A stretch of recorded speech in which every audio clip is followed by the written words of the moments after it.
여러분 이제 두 번째 강의를 하도록 하겠습니다. 자, 아브라함, 또 사라, 또 하갈 이스마엘까지 이어서 같이 이제 생각을 해보도록 그렇게 하겠어요. 아, 뭐 말씀을 좀 자세하게 다 드렸는데요. 그래도 좀 정리를 이제 해보면 아브라함이 이제 옮겨간 라우트를 한번 생각을 해볼 필요가 있어요. 이제 저 지도를 좀 보세요. 그럼 이제 그 고동색으로 브라운 컬러로 이렇게 라인이 연결되어 있죠. 이제 그게 이제 아브라함의 이동 경로라고 볼 수가 있어요. 그래서 그 동쪽에서 이제 아마 유프라테스 강 줄기를 타고 올라왔든지 뭐 어떻게 올라왔든지 우르를 떠나가지고 하란으로 간 거죠. 영어로는 H 사운드지만 실제로는 헤트라고 그래서 카란 이렇게 읽는 게 더 맞아요. 제가 이스라엘에 가보니까 요 헤트는 아예 이렇게 읽더라고요. 그래서 카란 이렇게 읽는 게 뭐 여러분들에게는 별 문제가 없겠습니다. 그래서 이제 거기서 이렇게 하나님께서 가라 그러니까 이제 다시 브라운 라인을 타고 이제 남쪽으로 쭉 해서 가나안으로 내려오는 걸 볼 수가 있죠. 여러분 그 알레포가 보이시나요? 시리아의 알레포는 굉장히 중요해요. 요새 이제 싸움 때문에 조금 여러분들이 그 보도를 들으시는지는 모르겠는데 원래 알레포는 그 마소라 텍스트가 발견된 아주 유명한 곳입니다. 그래서 우리가 원래 히브리 사본 가운데 가장 오래된 것이 AD 1008년인가 이제 발견된 이제 레닌그라덴시스라고 하는 그런 사본이 가장 오래됐어요. 그러니까 11세기 초반인데요. 그 11세기 초반이라고 해서 그걸 우습게 보시면 안 되고 아주 정확하게 필사를 하기 위해서 기울인 노력들이 있어요. 그래서 사본은 뭐 원적 거는 굉장히 정확하다고 생각하는데 그와 똑같은 그 마소라 텍스트가 그러니까 레닌그라드에서 발견된 그 마소라 텍스트하고 똑같은 양질의 텍스트가 알레포에서 발견이 됐어요. 그래서 이스라엘의 이제 히브리 유니버시티죠. 히브리 유니버시티에서 이 알레포 사본을 그 바탕으로 해가지고 그 히브리 성경을 펴내요. 그 독일 사람들이 BHS 비블리아 헤브라이카 스투트가르텐시아 독일의 스투트가르텐시아라는 곳에 있는 그 독일 그 성서공회에서 히브리 성경을 만들어낸 것은 이제 자존심 많이 상한 거죠. 그래서 히브리 유니버시티가 HUBP 해가지고 히브리 유니버시티 바이블 프로젝트 해가지고 이 사람들이 이제 그 성경을 펴내요. 아마 완간은 아직 안 된 것 같아요. 이젠 됐나? 뭐 제가 20년 전에 히브리 유니언에서 공부할 때 이미 이제 뭐 이사야 같은 거 뭐 이게 쪽으로 나오고 그랬으니까 이제는 뭐 나왔겠는데 아직 제 귀에는 들리지를 않네요. 어쨌든 알레포를 거쳐가지고 쭉 이렇게 이제 가나안 땅으로 내려오는 것을 우리가 볼 수 있어요. 그래서 다메섹, 다마스커스죠. 히브리 말로는 담메셰크라고 있습니다. 다메섹을 거쳐가지고 쭉 이렇게 내려와서 드디어 이제 우리가 잘 아는 세겜이라는 곳에 이제 와요. 여러분 세겜 보이시죠? 그러니까 우리가 이제 창세기 12장을 보면 아브라함이 이제 기본적으로 뭡니까? 예, 하란을 떠나가지고 보면 12장 5절 끝부분에 보면 가나안 땅으로 가려고 떠나서 마침내 가나안 땅에 들어갔다. 6절에 아브라함이 그 땅을 지나 세겜 땅 모래 상수리 나무에 이르렀다. 그렇게 이야기를 해요. 그러니까 그 중간에 이런 과정들은 사실은 성경에 다 생략되어 있지만 우리가 이제 길로 볼 때는 그 당시 고대의 길로 볼 때는 이 길을 갔을 거다 이렇게 우리가 생각하는 거고 고대에 무역상들이 다니던 길이 있었으니까 그 길을 따라서 나아갔다 이렇게 보는 거죠. 세겜은 족장들의 가나안의 거주지여서 굉장히 중요한 곳인데 오늘날은 나블루스라고 불립니다. 나블루스라고 불렸죠. 거기 가봤는데 정말 족부 정신이 없더라고요. 나블루스 세겜은 오늘날 뭘로 유명하냐면 거기 그리심산과 에발산이 있어요. 그래서 바로 그리심산과 에발산 사이에 그 골짜기는 좀 평평한데 넓진 않아도 거기서 사람이 살 수 있는 거죠. 예. 그래서 그 그리심산과 에발산 사이에 있는 조금 좁은 그 평지, 그 계곡이죠, 계곡. 그 계곡을 세겜이라고 하고, 거기 이제 나블루스라고 불리우는 현대 도시가 있는데, 지금은 아랍 사람들이 사나요? 거기 가나안 사람들이니까 이제 뭐 아랍인들이 사는 거죠. 도시가 아주 좀 그렇게 깨끗하진 않았어요. 교통도 굉장히 힘들고 아주 혼잡하고 뭐 좀 그랬는데 어쨌거나 거기에 이제 아브라함이 들어가서 가나안에서 이제 첫 거주지를 삼았고요. 이제 쭉 계속해서 기근이 있어서 거기 머물지를 못하고 이제 내려가는 거죠. 내려가면서 헤브론, 부엘셰바를 거쳐서 이제 어디까지 가느냐면 팔레스틴 지역의 흉년을 따라서 애굽까지 내려가는 거죠. 우리가 이제 가나안과 이집트의 역사를 살펴보면 가나안 지역에 굉장히 흉년이 들거나 어려운 일이 있으면 가나안에 살던 베두인들이 그러니까 이집트로 넘어가서 피신하는 것이 일종의 하나의 풍습이었어요. 네, 그러니까 예수님이 헤롯의 박해를 피해서 추적을 피해서 애굽으로 이제 피신에 내려갔었잖아요. 그것도 다 사실은 구약 쪽에서부터 내려오는 전승에 따라서 역사에 따라서 이제 그렇게 한 거다 볼 수 있어요. 우리가 이스라엘 예수님 당시 이스라엘 역사를 다룬 책을 쭉 다 이제 읽어보면요, 조세퍼스라는 사람이 있죠, 요세푸스. 이 사람이 쓴 역사를 읽어보면 예수님 당시에 애굽에 있는 디아스포라 유대인 거주지에 유대인들이 100만 명 정도 살았다고 그래요. 그럼 굉장히 엄청난 거죠, 그죠? 예. 그래서 예수님이 거기 뭐 피신하셨어도 아무런 문제가 없었겠다 이런 생각이 듭니다. 어쨌거나 그래서 이제 이집트로 내려가는데요. 거기서 이제 아내를 뺏길 뻔하는 거죠. 그래서 저는 이거 볼 때마다 참 사라의 외모가 대단했나 보다 이런 생각이 들어요. 왜냐하면 그때 나이가 얼마나 됐겠어요, 그죠? 나이가 아브라함이 75세였는데 사라는 애굽에 내려갈 때는 몇 살인지 우리가 알 수 없지만 우리가 60대였다고 충분히 생각할 수 있는데 60대에도 그런 아름다움을 유지하고 있었다는 것이 굉장하고요. 실제로 그 당시 사람들은 다 100년을 넘겨서 살았으니까 60이라 그래도 오늘날 40대 이렇게 중년의 나이라고 볼 수 있으니까 그런 아름다움을 가지고 있는 것이 문제가 없었겠다. 한편으로 생각하면 여성들도 얼마든지 40대에 어떤 여전히 아름다움을 잘 유지할 수 있잖아요. 건강함을 잘 유지할 수 있잖아요. 그러니까 그런 의문이 또 그렇게 풀리기도 하고 그랬어요. 하여간 어쨌거나 거기서 이제 애굽의 바로가 사라를 마음에 들어 하기 때문에 그래서 사라를 이제 뺏으려 하는데 아브라함이 우물쭈물하는 거죠. 나쁜 놈이에요. 이런 부분은 아브라함의 굉장히 큰 약점이고 아브라함의 흑역사라고 볼 수 있어요. 자기 아내를 뺏길 뻔한 사람이잖아요. 그건 이렇게 저렇게 해도 우리가 좋게 볼 수는 없는 그런 부분이 아닌가 싶습니다. 여러 가지 심리적인 요인이 있었겠지만은 하여튼 아브라함으로서는 굉장히 안타까운 그런 부분이고요. 저간의 이런 상황 같은 것은 제가 쓴 책에 좀 자세하게 써놨어요. 그래서 그건 여러분이 아셔도 되고 안 하셔도 되는 거니까 제가 강의 시간에 그것까지 이야기하지는 않겠는데 분명한 것은 기근 때문에 애굽으로 내려갔다. 이제 애굽으로 내려가서 거기서 사라를 이제 뺏길 뻔한 거죠. 내려가면서 의논을 하는 거죠. 사실 하란에서 살 때에 호리 족속들 거기에 이제 호리 족속의 도시인데 호리 족속들은 사실은 사촌하고 결혼들 많이 하고 그래요. 그러면서 자기 아내가 누이인 경우가 많아요. 실제로 사라와 아브라함의 관계도 그렇잖아요. 그러니까 친누이는 아니지만 어쨌거나 블러드가 연결돼 있다고 그러니까 그냥 오빠라 그래라 너는 동생이라 하자. 혹시 이제 외부에 가면 우리 문화에서는 그런 것이 문제가 아니었지만 외부에서는 이것을 공격할 수 있으니까 그냥 그렇게 하고 우리 자신을 보호하기로 하자. 이렇게 의논을 했는지는 모르겠어요. 그죠? 그래서 그런 것도 좀 이제 하여튼 문제가 되는 거죠. 되는 거죠. 하여간 이런 것들이 다 빌미가 되어서 애굽에서 험한 꼴을 다 보냈는데 하나님이 개입하셔가지고 그래서 다시 이제 사라가 아브라함에게로 돌아오고 다시 거꾸로 갔던 길을 돌아서 가나안으로 올라오는 것을 볼 수 있어요.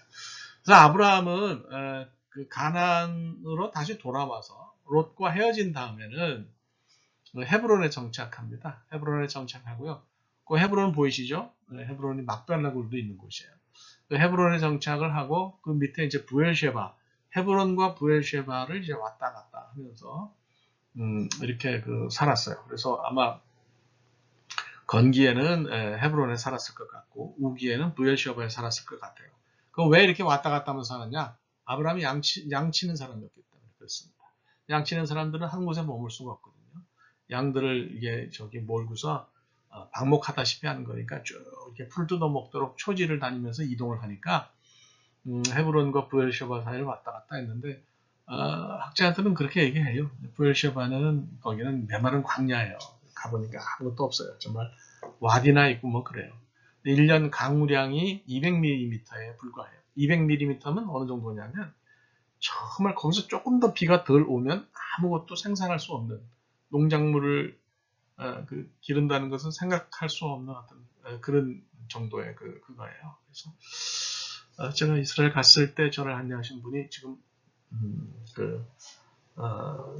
우리 정윤호 박사님이라고 히브리 대학에서 PhD 하신 분이에요. 지금도 이제 대학에서 부총장으로 가르치시는 분인데 물론 그 학교는 아니지만은 아주 뭐 굉장히 학문적으로 깊은 분이죠. 그분이 그런 얘기를 해요. 하나님께서 왜 부엘셰바로 아브라함을 부르셨을까? 그러면서 하나님이 말씀하실 때 정말 내가 너를 복이 되게 하겠다 이렇게 말씀하신 것이 무슨 의미가 있을까? 이제 그런 얘기를 하세요. 그러니까 모든 것이 풍족하고 모든 것이 잘 되고 물이 많은 곳에서는 하나님 말씀을 따른다는 것이 절실하지가 않은데 이 네게브의 부엘셰바 같은 곳에서는 정말 하나님을 따라간다. 그러면 이거 절실한 거죠. 내가 네게 모든 것을 주겠다. 내가 너를 복이 되게 하겠다 하는 말씀은 이거는 생명과 목숨과 관계되는 일인 거예요. 사실 우리의 주변 여건이 풍성한 것만이 좋은 건 아니에요. 우리가 어렵고 힘들 때 오히려 하나님을 절실하게 붙들게 되잖아요. 그래서 그런 걸 우리가 생각하면 굉장히 은혜가 되는 부분이 있어요. 아브라함의 일상에. 그래서 돌아와서 헤브론과 부엘셰바에서 이렇게 살았다. 이렇게 우리가 볼 수가 있는 거죠. 아브라함이 아브라함이 된 거는 제가 설명을 드렸습니다. 그래서 아브라함의 말뜻은 모르지만 이제 많은 사람들의 아버지, 모든 민족의 조상 뭐 이렇게 이제 불리는 이름이 됐다 이렇게 말씀을 드렸고요. 하나님이 아브라함이라는 발신 족장으로서 이름을 좋아하지 않으셨기 때문에 아브라함이라는 새로운 이름을 주셨다 이렇게 이제 말씀한 거죠. 자, 우리가 아브라함의 어떤 캐릭터를 생각할 때는 창세기 13장을 생각하지 않을 수가 없어요. 그게 이제 애굽에 내려갔다 이제 가나안으로 올라왔는데 가진 것이 너무 많은 거예요. 그래서 롯과 거기 복작복작하게 살 수가 없어가지고 이제 헤어지는 거죠. 헤어지는 건데 헤어질 때는 사실은 여기 뭐 헤브론은 아니고요. 저 위쪽에서 헤어져요. 베델 있는 쪽에서 이제 헤어져요. 거기 이제 하솔산, 거기는 하솔산 쪽에서 헤어지는데 거기 유명한 이제 바둑의 이제 원칙이 나온다 그렇게 말씀하시는 분이 있었어요. 옛날에 장신대에서 제가 공부할 때 김중훈 박사님 은퇴하시기 전인데 그분이 여기 바둑의 원칙이 있다고 그러시더라고요. 아브라함이 롯 보고 네가 우하면 나는 좌하고 내가 좌하면 나는 우하겠다. 그러니까 바둑을 둘 때 이제 포석을 하잖아요. 포석 단계에서는 뭐 상대방이 두는 곳에 따라 두면 그건 하수죠. 상대방이 어디에 두건 네가 오른쪽에 두면 나는 왼쪽에 두고 내가 왼쪽에 두면 나는 오른쪽에 두고 뭐 이렇게 하는 것이 이제 포석의 정석이에요. 그래서 네가 어디 가든지 나는 떨어져 있을 테니까 걱정하지 말고 가라. 그래서 롯은 거기서 요단강 쪽으로 가죠. 요단강 쪽으로 가요. 요단강 쪽으로 가고요. 더 위쪽이죠. 지금 뭐 여러분 여리고 보이시잖아요. 여리고도 위쪽에 이제 베델이 있는 그쪽이에요. 그래서 거기서 이제 헤어지고 아브라함은 가나안 땅을 벗어나지 않고 가나안 땅에 사는 것을 고수합니다. 그러니까 하나님께서 그러세요. 내가 너 있는 곳에서 너를 축복하겠다. 이게 어디냐면 하솔산인데요. 바로 베델 건너편에 있어요. 제가 이제 베델을 갔는데 거기 뭐 남아있는 게 아무것도 없죠. 나중에 후대에 뭐 아랍 사람이 세운 뭐 기도처가 하나 있고 뭐 평평하게 그냥 뭐 거기 옛날 뭐 황금 송아지 세운 뭐 성소가 있었다는 뭐 그런 평지만 있고 그래서 나오는데 정 박사님이 저를 안내하신 목사님이 그러세요. 이거 우습게 볼 거 아니라고. 저 건너편 산이 보이냐고 그래서 보인다 그랬더니 그게 하솔산이래요. 그 하솔산이 뭐예요? 바로 그 하나님이 아브라함 복 주신 곳이잖아요. 언약을 맺으신 곳이잖아요. 그러니까 그 밤에 이 야곱이 이제 쉽게 말하면 형 에서를 속여가지고 바단 아람으로 도망가다가 베델에서 하룻밤 자잖아요. 그날 밤에 이제 거기서 뭐 꿈에 이제 그 돌베개 베고 자다가 사닥다리 보게 되고 하나님 천사가 오르락내리락 하는 걸 보고 하나님 음성을 듣고 내가 어디로 가든지 내가 너와 함께 하겠다 말이죠. 이렇게 말씀하시는 걸 듣잖아요. 그날 밤에 잠들기 전에 야곱이 그걸 알았을 거 아니에요. 야, 저 건너편 산에서 우리 할아버지가 하나님과 그런 그 대화를 했다. 하나님께서 우리 할아버지를 축복하셨다. 너 있는 곳에서 내가 너를 복주겠다. 하나님 나와 함께 하시면 좋겠습니다. 그러고 잠들지 않았겠어요. 그래서 그날 밤에 이제 건너편 하솔산에서 하나님이 계곡을 뛰어넘어서 야곱의 꿈속으로 들어오셨다. 뭐 이렇게 볼 수 있을 것 같아요. 그래서 내가 어디로 가든지 내가 너를 지키겠다. 하나님께서 야곱에게도 그렇게 약속하시지 않아요? 그러니까 창세기 13장에서 보이는 아브라함은 여건과 상황을 따라가는 사람이 아니고 컨텍스트를 따라가는 사람이 아니고 텍스트를 붙드는 사람이다. 하나님의 말씀을 붙드는 사람이다. 내가 어디 좋은 조건을 따라서 가는 것이 중요한 것이 아니라 하나님이 나와 함께 계시는 게 중요하다. 요거를 지키는 사람이다. 그런 뜻이에요. 그래서 이걸 이제 우리가 생각하시면 좋을 것 같아요. 그래서 이제 아브라함이 헤브론에 이제 머물게 되는데요. 하나님의 언약은 두 가지로 집중이 됩니다. 하나는 이제 뭐냐면 후손을 주겠다는 것이고요. 또 하나는 이제 땅을 주겠다는 거거든요. 둘 다 참 받아들이기 어려운 게 후손은 아직 아들도 하나 없어요. 뭐 후손은 그냥 아들도 하나도 없는 상황이에요. 땅은 그때까지도 아브라함이 자기 이름으로 된 땅을 사지를 못했어요.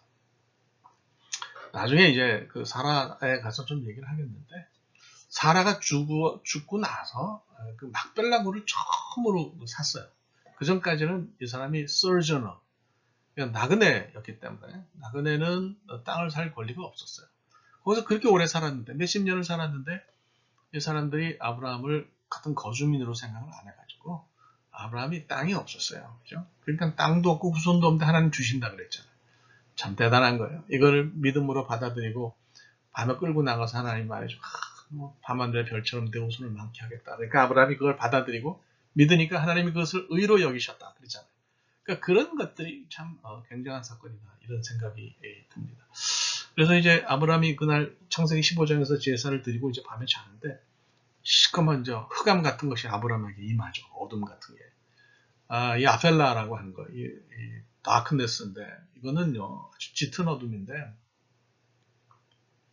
여러분 이걸 봐야 돼요. 이 태초에 그 흑암이 있었잖아요. 태초에 하나님이 창조하시면서 이 하늘과 땅 사이에 그 만물을 창조해서 차곡차곡 집어넣기 전에 흑암이 있었잖아요.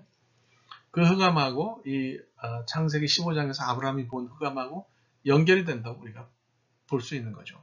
그러니까 흑암 안에는 창조의 어떤 모태가 있어요. 그 원형이 들어있어요. 우리가 보지 못하지만 그 안에 하나님이 만드실 창조의 모습이 있어요.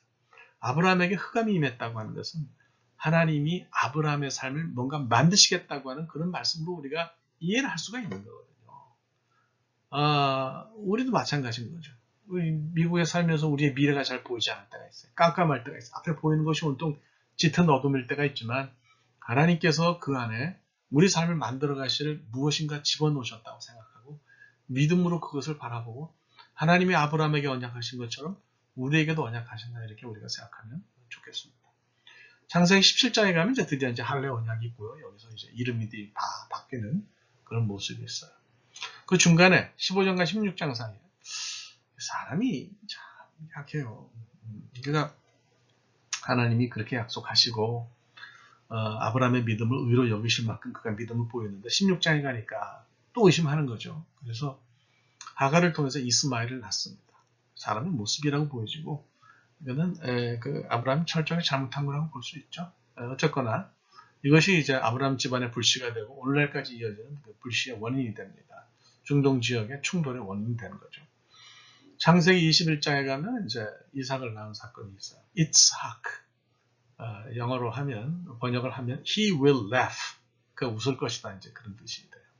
그래서 여기까지 이제 그 후손에 관한 것이 정리가 되는데, 창세기 22장에 가면 이제 아케다 사건이 벌어지죠. 아케다는 바인딩이란 뜻이에요.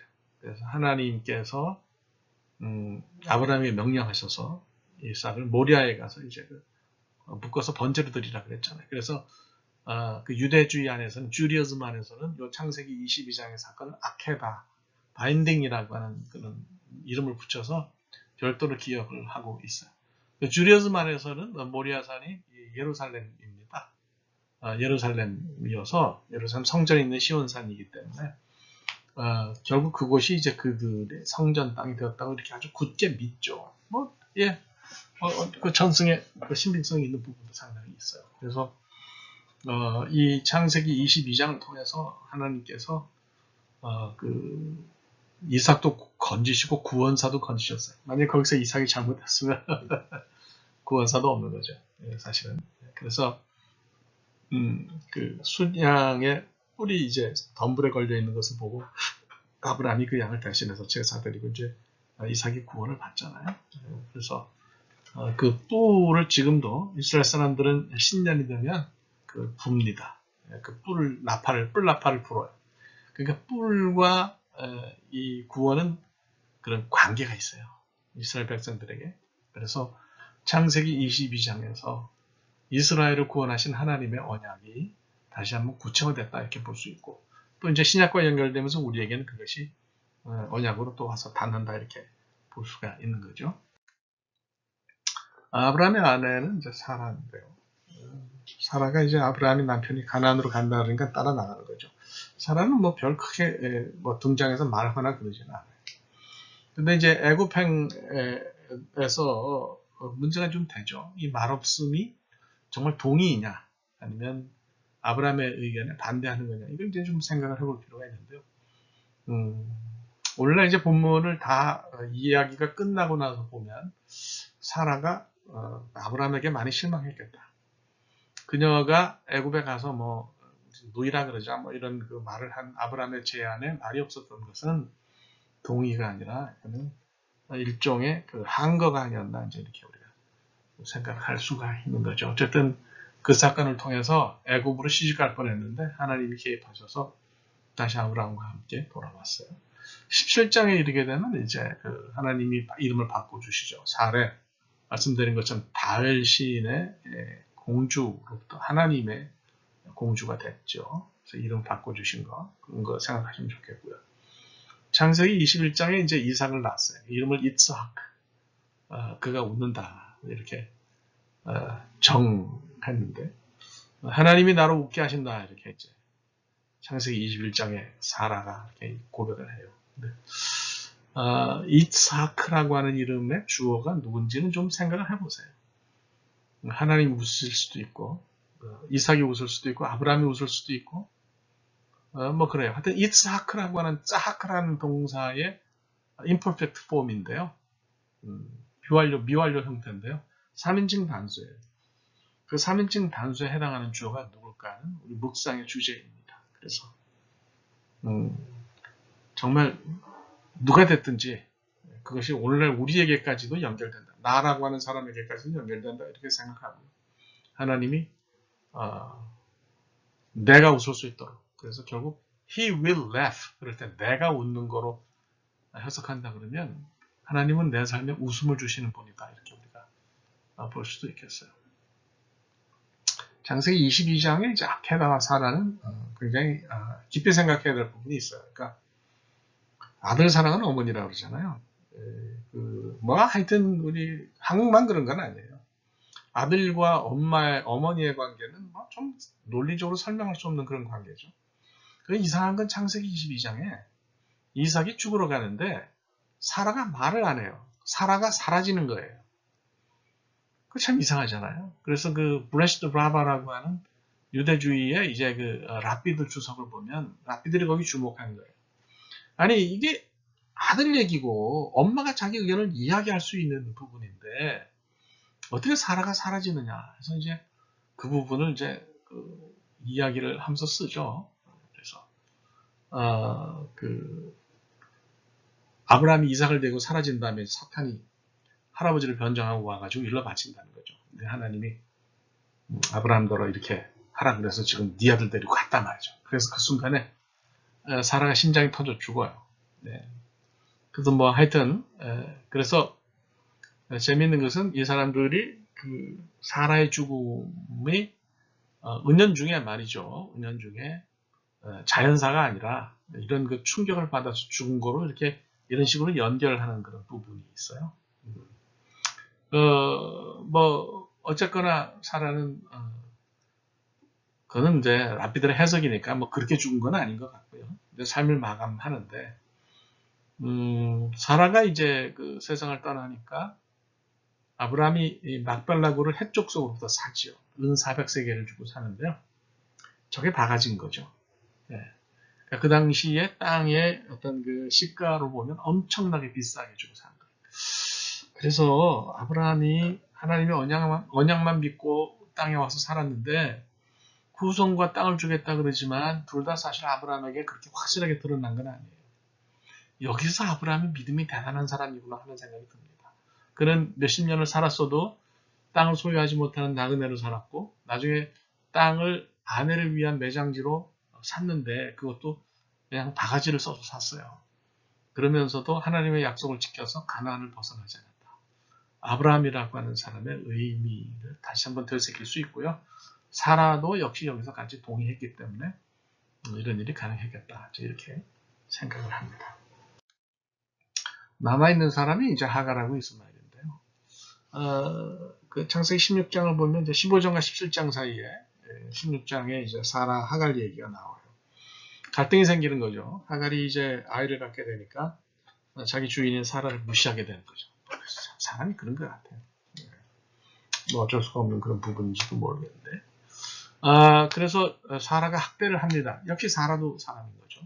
자기를 무시하는데 어떻게 참겠어요. 자기는 아이도 못 가지는데 종이 아이를 가졌다고 해가지고 막 자기를 무시하고 하니까 사라 입장에서는 속상하지 않겠어요. 자, 재밌는 거는요. 하갈이 사라로부터 당한 학대를 아나라고 표현했는데 히브리말 아나. 이거는 나중에 출애굽기에서 이스라엘 백성이 애굽 사람들로부터 당한 학대를 표현하는 히브리 말과 똑같아요. 아나는 뭐냐면 견딜 수 없는, 도망가지 않으면 죽을 수밖에 없는 그런 종류의, 해결이 되지 않으면 무너지는 그런 고통과 고난이에요. 그러니까 하갈은 도망갈 수밖에 없었다는 그 복선이 이 단어에 깔려 있는 거죠. 그래서 도망가요. 그래서 이제 우리가 아는 것처럼 여기 그 지도를 보시면 wilderness of Shur라고 됐죠. 술광야죠, 술광야. 그래서 뭐 그 헤브론으로부터 이렇게 도망쳐가지고, 그래서 이제 거기 부엘라헤로이라고 하는 이제 거기서 그 스프링에서 그러니까 오아시스죠. 오아시스에서 이제 만나게 되는데, 만나게 되는 게 사자를 만나게 되는 거죠. 그러니까 하나님의 사자가 이제 그리로 가는 거죠. 그 베스터만이 독특한 해석을 합니다. 그때 여자가 남자도 그런데 혼자 공동체 가족에서 떨어져 나와서 따로 독립적으로 산다는 건 불가능하다. 하갈이 아브라함 일가로부터 도망쳐 나온 것은 죽음을 각오한 행동이었고 실제로 그녀를 기다리는 건 죽음이었을 가능성이 높다고 그렇게 이제 해석을 해요. 그런데 하나님의 사자가 이제 그리로 오아시스로 찾아가서 하갈에게 손을 내민 거죠. 근데 뭐 거창한 얘기 안 해요. 잘 있었니? How are you? 뭐 이런 정도의 인사를 건네는 건데 이런 그 평범한 인사가 사실은 생명과 평화로의 초대였다. 이렇게 해석합니다. 멋있는 말인 것 같아요. 거기서 이제 하나님의 사자가 하갈을 붙들지 않았으면 하갈은 죽었을 가능성이 높은 거죠. 그러면서 사자가 그래요. 그 담장을 넘지 말라 그래요. 이 술이라고 하는 것이 슈르가 담장이라는 의미가 있어요. 여러분들 지도를 보시면 알겠는데 실제로 옛날에 그 고대에는 이 술 광야 쪽에 애굽 사람들이 국경 수비대에서 성벽을 쌓았어요. 그래서 이 술 광야가 사실은 담장이라는 의미를 갖고 있는 게 그래서 그래요. 그래서 술 광야 왼쪽으로 이 애굽 쪽으로 넘어가면요. 애굽 쪽으로 넘어가면 그러면 애굽 지경이 되는 거예요. 애굽의 영토가 되는 거고요. 술 광야 오른쪽으로는 가나안 지경이 되는 거예요. 그래서 이게 일종의 경계선이다 이렇게 보시면 될 것 같아요. 그러니까 하갈이 만약에 그 담장인 술을 넘으면 완전히 애굽으로 가는 거죠. 그러면 아브라함 일가랑 끝나는 거예요. 관계가 없고 원한과 증오만 남게 되는 건데 하나님께서는 그걸 넘지 말고 돌아가라 그러세요. 야, 그 학대 쪽으로 다시 돌아간다는 게 얼마나 엄청난 일입니까? 그런데 그렇게 돌아갈 때에 약속하시는 거죠. 큰 민족을 이루게 하겠다. 그래서 이스마엘의 후손이 오늘날 아랍 쪽을 형성했잖아요. 그 우리가 이제 볼 수가 있는 거죠. 창세기 전체를 다 다뤄야 되기 때문에 사실 아브라함 얘기는 굉장히 중요하고 뭐 사라 하갈까지 가면 할 얘기가 한 학기를 해도 다 못할 정도인데 여러분들 자세한 얘기는 좀 그 교재를 읽으시고 거기서 여러분들이 좀 도움을 받으시면 좋겠고요. 강의는 이렇게 마무리를 하는 것이 마땅한 것 같습니다. 그래서 여러분들이 잘 기억하시고 이 강의를 잘 정리해서 여러분들이 보고서도 정리 잘 해서 내주시면 감사하겠습니다. 오늘 여기까지 하겠고요. 다음 시간에 뵙겠습니다. 고맙습니다.